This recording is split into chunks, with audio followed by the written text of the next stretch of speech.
Hare Krishna. Reading from Srimad Bhagavatam, Canto 1, Chapter 13, Text 8.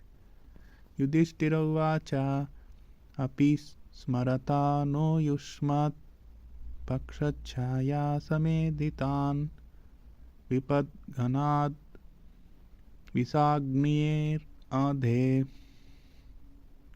Mochitayat Samatrukaha.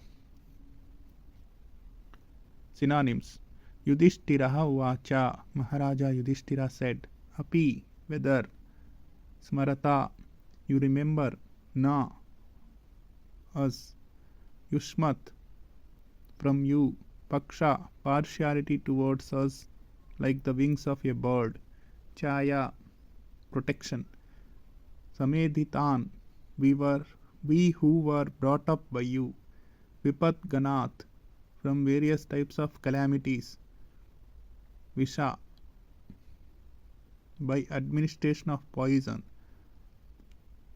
Agniyadhe, by setting on fire, Mochitaha, released from, Yat, what you have done, Sa, along with, Matrakaha, our mother. Translation and purport by Srivendra Sabai Charna Arvinda Bhaktivedanta Swami Srila Prabhupada. Jai Srila Prabhupada. Translation. Maharaja Yudhishthira said, My uncle, do you remember how you always protected us, along with our mother, from all sorts of calamities? Your partiality, like the wings of a bird, saved us from poisoning and arson. Purport. Due to Pandu's death at an early age, his minor children and widow were the object of special care by all the elderly members of the family, especially Bhishmadeva and Mahatma Vidura. Vidura was more or less partial to the Pandavas due to their political position.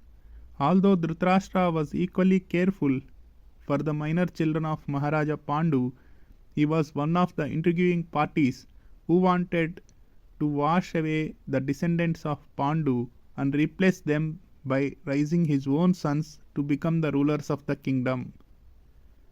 Mahatma Vidura could follow this intrigue of Dhritarashtra and company, and therefore, even though he was a faithful servitor of his eldest brother Dhritarashtra, he did not like his political ambition for the sake of his own sons. He was therefore very careful about the protection of the Pandavas and their widow mother. Thus, he was, so to speak, partial to the Pandavas, preferring them to the sons of Dhritarashtra. Although both of them were equally affectionate in his ordinary eyes, he was equally affectionate to both the camps of nephews, in the sense that he always chastised Duryodhana for his intriguing policy against his cousins. He always criticized his elder brother for his policy of encouragement to his sons, and at the same time he was always alert in giving special protection to the Pandavas.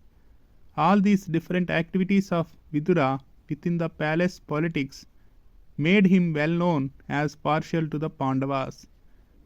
Maharaja Yudhishthira has referred to the past history of Vidura before his going away from home for a prolonged pilgrim's journey.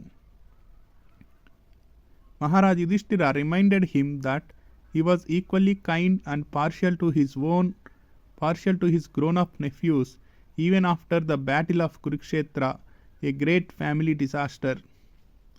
Before the battle of Kurukshetra, Dhritarashtra's policy was peaceful annihilation of his nephews, and therefore he ordered Purochana to build a house at Varanavat, and when the building was finished, Dhritarashtra desired that his brother's family live there for some time. When the Pandavas were going there, in the presence of all the members of royal family, Vidura tactfully gave instructions to the Pandavas about the future plan of Dhritarashtra. This is specifically described in the Mahabharata Adi Parva 114. He indirectly hinted a weapon not made of steel or any other material element can be more than sharp to kill an enemy, and he who knows this is never killed. This, that is to say, he hinted that the party of the Pandavas was being sent to Varanavata to be killed, and thus he warned Yudhishthira to be very careful in their new residential palace. He also gave indications of fire and said that fire cannot extinguish the soul but can annihilate the material body, but one who protects the soul can live. Kunti could not follow such indirect conversations between Maharaj Yudhishthira and Vidura, and thus when she inquired from her son about the purport of the conversation, Yudhishthira replied that from the talks of Vidura it was understood that there was a hint of fire in the house where they were proceeding. Later on, Vidura came in disguise to the Pandavas and informed them that the housekeeper was going to set fire to the house on the 14th night of the waning moon.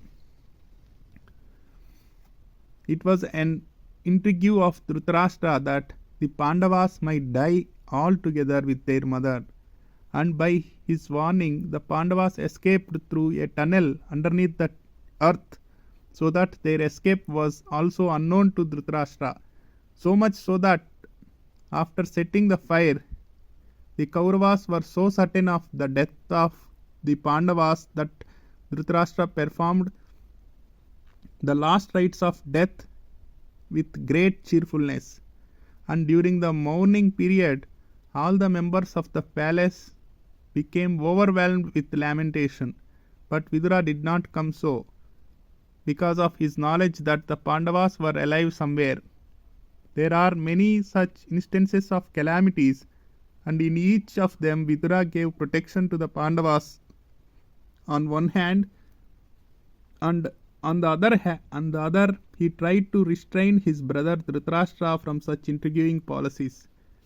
Therefore he was always partial to the Pandavas, just as a bird protects its eggs by its wing.